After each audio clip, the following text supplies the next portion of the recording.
ngasi aina yamjagadaba lafoi asi ko asidai maru kokpaje hai budi ai oja guru ai bu tapi tambir ko oja guru hai youtuber na pau lai ngam jasina karai ta sini iraga kudon tongdo gi dam ta moi de bori na bali yamjaga ai lafoi bana ya ga ba ko la lafoi ji ya ni da na ko ngasi moi ka ni ko ya ga de ke han ya no ko ga ini kan ini besar.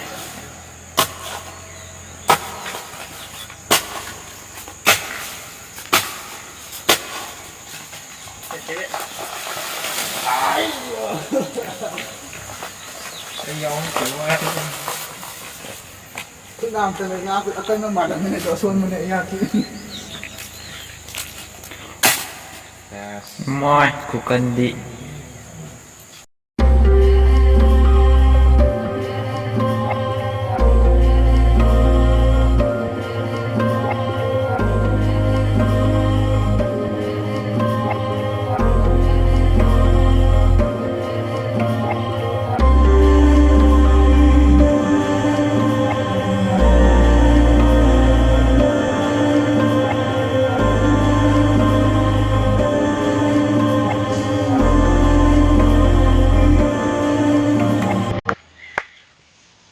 Nanti dia dah guru main tentang body lagi, turun lagi.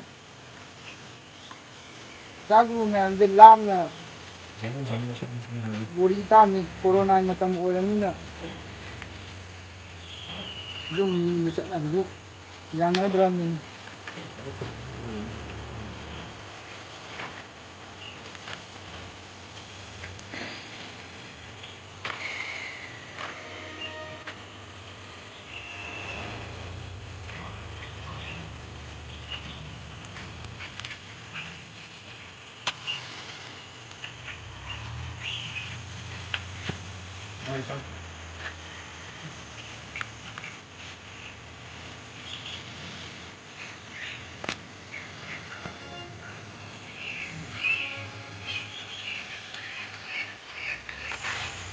Ngasi ya pada gua kolom asi dah aji oda guru tapi tambir ko oda guru na TV jadi aji body na ko di macam ade lote be mayam singa aji pona kana ye ong be ka ong jero ge aji pona kana ye ong be jina aji haidi ai yama sitraba ko yama sachin ka mai motivator ne singa ai bu kare hai tare karai de soi kidage haidi karai de khang da kan da da mana motivate tawga ai youtube se tawjarak pani yamba motivator ko sagon chen sachin ka laira sina ko ge sina ai ge ko ge itaw maru ai ta ai ge yam du oram da male sina ko ge manipur ge power ba kare tingkun du ne king of manipur youtuber sing gi ga bo king do ko ge king ojara ba ko ge tingkun lai jara sijina ko ge sidai ko ge Sandeep Kumar Saram Madina idea ko ji oja guru oibiriba ji mo de khang de ba ko ta bang loi na e de ne je ko hangjari ba oja Sandeep Kumar Saram mani sidai jina mathang jina ai jenin ji da mai pa ko da asau ba thaudang ya ki ba ko gi yama dawin sakan haina khanggari ba do afa ba knowledge ka ya oi ba phao ba manipur bi si power by YouTuber mayam mununda power whatever YouTuber mayam bu karamba whatever YouTuber mayam power bo whatever kanggo sing mununda si ani ju amma ni si mejina ai je kra de soi gi dage lang tige oi na bak promote togi dana copy dana oja guru singna gi power ba YouTube ki hamaka si da platform si da masan na ai have su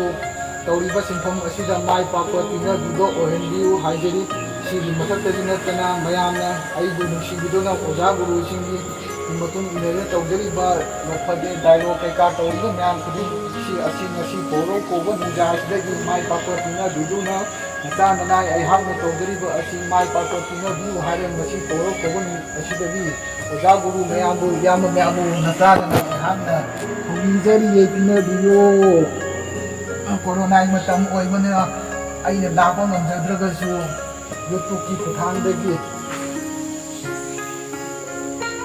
nasana ꯆꯥꯏꯅꯉꯥꯏ ꯑꯣꯏꯕ ꯑꯩꯍꯥꯛꯅ ꯅꯅꯥꯎꯄꯥ ꯑꯣꯏꯕ ꯑꯩꯍꯥꯛꯅ ꯈꯨꯔꯨꯝꯖꯔꯤ ꯑꯃꯨꯛꯀ ꯍꯟꯅ ꯄꯤꯅꯕꯤꯌꯨ ꯁꯤ ꯍꯥꯏꯔꯒ ꯃꯌꯥꯝ ꯂꯣꯏꯁꯤꯟꯖꯔꯒꯦ ꯑꯩꯒꯤ ꯕ꯭ꯂꯣꯛ ꯑꯁꯦ